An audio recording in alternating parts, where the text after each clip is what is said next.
মানুষ কিন্তু তাকে অর্থনীতির দিক থেকে মনে করে হি ইজ এ মাস্টার, কোনো সন্দেহ নেই। মানুষের মধ্যেও এখন থেকে দেখবে যে পজিটিভ একটা সেন্স আসবে। আজকে প্রধান উপদেষ্টা যেই ভাষণ দিলেন, সেই ভাষণে নির্বাচনের সময় ঘোষণার পর এর পরবর্তী বাংলাদেশ কোন দিকে যাবে, এর পরবর্তী কর্মকাণ্ডগুলো আসলে কি হবে, এই বিষয়ে জানতে চাই। জনাব মাহমুদুর রহমান মান্না, আপনার কাছে আসতে চাই। উনি যে বক্তৃতাটা করেছেন, আমি ধারণা করি এটার একটা ভালো রকম ইম্প্যাক্ট হবে।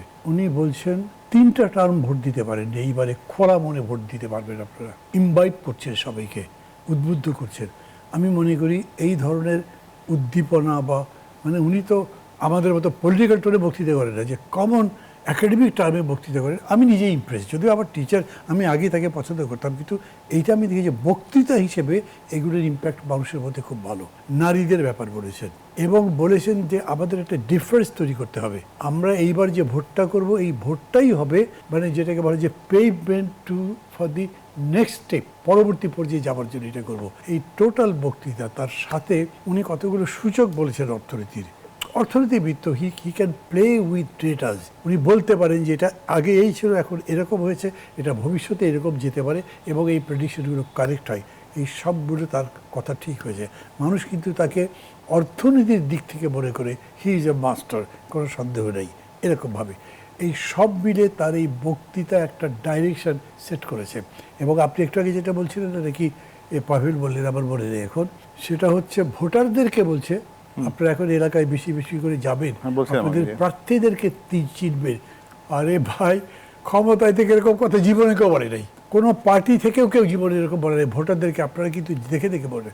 আমরা একবার বলেছিলাম ওই যে মানে যোগ্যতা দেখে ভোট দেন, একটা স্লোগান বার করেছে, যোগ্য দেখে ভোট দেন। হ্যাঁ, তো এখন উনি এটাকে একদম ভোটারদের দায়িত্বের মধ্যে ফেলে দিচ্ছেন যে তোমরা দেখে দেখে ভোট দাও।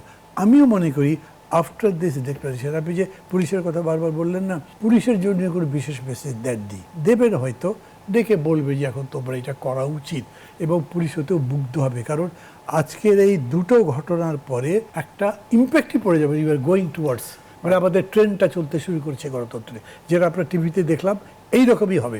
এবং সেটার ইম্প্যাক্ট হিসেবে মানুষের মধ্যে হয় কি, অনেক বড় বড় ইভেন্টে মানুষের মধ্যে এগ্রিগেট ওয়েতে একটা ইম্প্যাক্ট তৈরি হয়ে যায়। আমাদের এই ড্রাইভিং ফোর্স, আমাদের এদিকে যেতে হবে, সেই যাত্রাটা শুরু হবে। তাতে যেটা পাভেল বললেন যে পুলিশের মধ্যেও এটার পজিটিভ ইম্প্যাক্ট পড়বে। তো সেই দিক থেকে আমার কাছে মনে হয় যে কালকে থেকেও যদি নাই হয়, কিন্তু কালকে থেকেই হয়তো উনি বলেছেন প্রাতিষ্ঠানিক কাজের কথাও বলেছেন যে কালকে থেকে নির্বাচন কেন্দ্রিক প্রাতিষ্ঠানিক কাজ শুরু হয়ে যাবে। না, মানুষের মধ্যেও এখন থেকে দেখবে যে পজিটিভ একটা সেন্স আসবে, কথাবার্তার মধ্যে আসবে, ভাবটা বদলাবে, এবং রাজনীতি গুণগতভাবে পরিবর্তন করতে হবে। এর সাথে আমরা যদি যুক্ত করি, তারেক রহমান ওই দিনকার ছাত্রদের সবাই বলেছেন না, রাজনীতিতে গুণগত পরিবর্তন আনতে হবে। এইটা তো খুবই ফান্ডামেন্টাল জিনিস। আমরা রাজনীতি ঠিক না হলে বাকি কিছু ঠিক হবে না। এখন রাজনীতিতে গুণগত পরিবর্তন মানে কি, এটার ব্যাখ্যাও তো আস্তে আস্তে আসবে। এগুলো যদি মেলে, তাহলে আপনি এগ্রিগেটে চিন্তা করেন যে আমরা কোথায় যেতে পারছি। মেবি আমার চালের দাম কমে নাই, কিন্তু আমি ফিলসফিক্যালি, আমি অ্যাটিটিউড ওয়াইজ একটা মানে আপার লেভেলে চলে যাচ্ছি, কিন্তু হোল নেশন। সেই অর্থে আমি মনে করি যে একটা ভালো যাত্রা হতে পারে।